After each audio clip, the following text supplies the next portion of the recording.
Last steps. A race against time. Security camera footage. Grainy and blurred.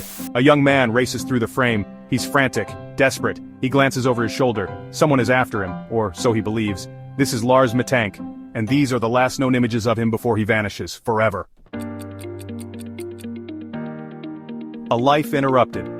Who was Lars Mittank? Lars Mittank was an ordinary young man from Germany, 28 years old, a loving son, a loyal friend. He worked as a power plant engineer. He was looking forward to the future. Lars was known for his kind heart and easygoing nature. He was the type of person who would do anything for anyone. He loved to travel and experience new cultures. He was full of life. No one could have predicted the nightmare that was about to unfold. The Bulgarian holiday seeds of unease. In the summer of 2014, a group of friends decided to embark on a journey that would forever change their lives. Lars, the planner of the trip, chose Golden Sands, Bulgaria, as their destination.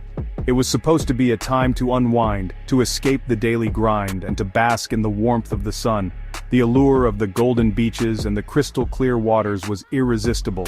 They envisioned days filled with laughter, sunbathing, and the gentle sound of waves crashing on the shore. The trip started out like any other. The friends were excited, their spirits high, and the promise of adventure hung in the air.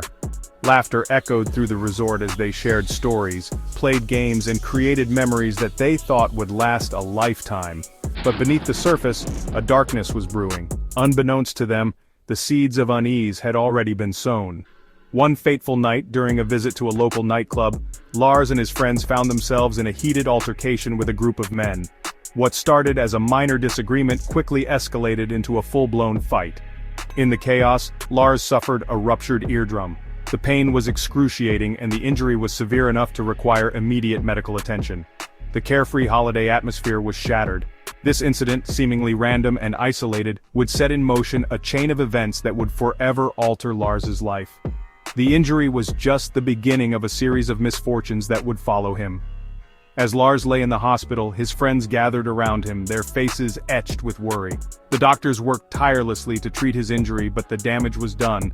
Lars's hearing would never be the same again. The group tried to make the best of the situation, but the mood had shifted. The carefree days of sun and fun were replaced with a sense of dread and uncertainty. They couldn't shake the feeling that something was terribly wrong. Lars in particular felt a growing sense of unease. He couldn't help but wonder if the fight was just a random act of violence, or if there was something more sinister at play. His mind raced with questions and doubts. As the holiday came to an end, the group packed their bags and left Golden Sands with heavy hearts. The trip that was meant to be a joyous escape had turned into a nightmare. Back home, Lars couldn't shake the feeling of unease. He found himself constantly looking over his shoulder, haunted by the events of that night. The memories of the fight and his injury replayed in his mind like a broken record. Determined to find answers, Lars began to dig deeper into the events that transpired in Bulgaria.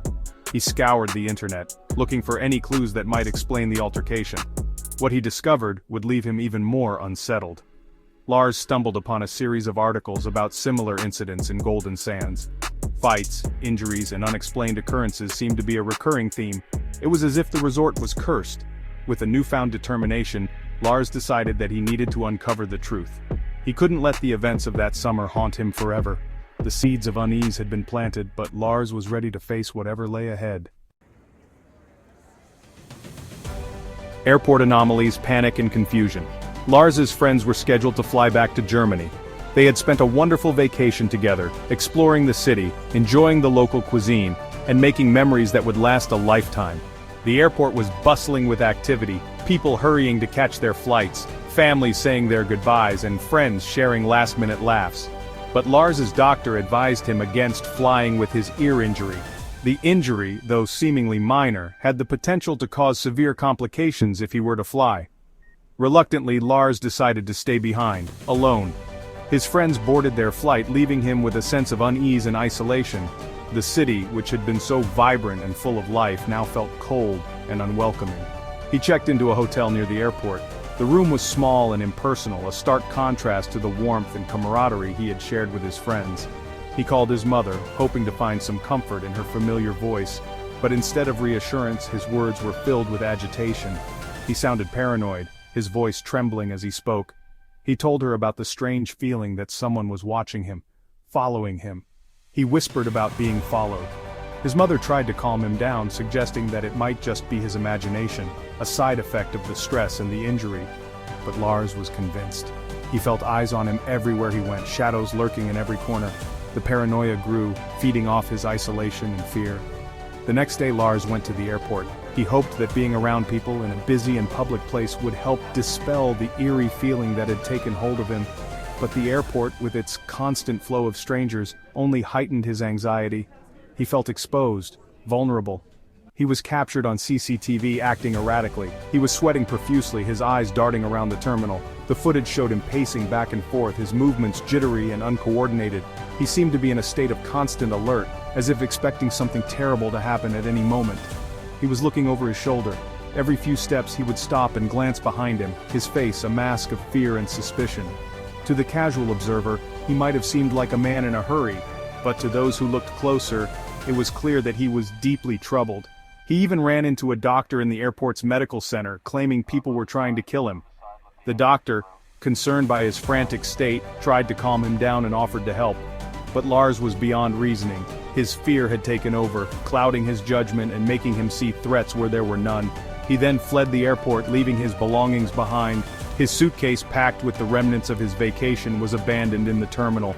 Lars ran through the airport, his heart pounding, driven by a fear he couldn't escape. The bustling terminal, once a place of excitement and anticipation, had become a labyrinth of terror. And as he disappeared into the crowd, the sense of panic and confusion lingered, a haunting reminder of his ordeal.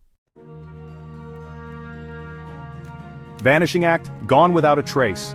Lars ran into the nearby woods. He scaled a fence, and then he was gone. He left his phone, his wallet, his passport, everything. It was as if he had vanished into thin air. The police were called, searches were conducted, but Lars was nowhere to be found. Days turned into weeks, weeks turned into months, months turned into years. Still, there was no sign of Lars Mittank. Whispers in the wind, theories and speculations. Lars's disappearance sent shockwaves through Germany and beyond. Theories abound. Was he suffering from a psychotic break brought on by his injury? Was he the victim of foul play? Did he stage his own disappearance? Some believe he was disoriented and delirious from his medication. Others believe he was the target of the men he fought with earlier in the trip. Some even believe he may still be alive, living off the grid, haunted by the events of that summer.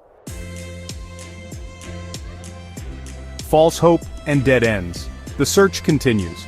Over the years, there have been reported sightings of Lars in various parts of the world. From bustling metropolises to remote villages, each sighting brought a wave of anticipation and anxiety.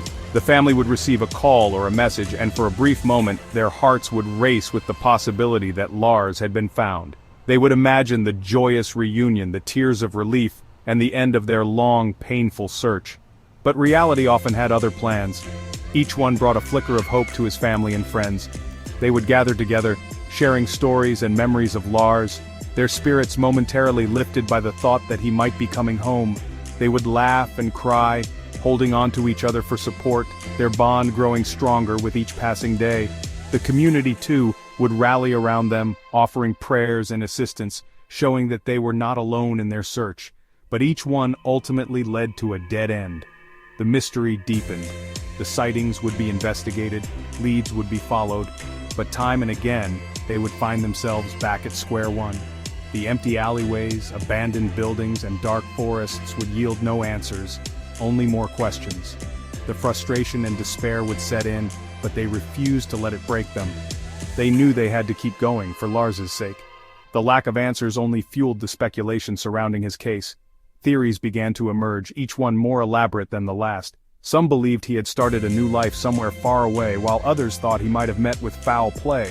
The detectives working on the case were relentless, reviewing files and re-examining evidence, hoping to find that one crucial clue that would unravel the mystery.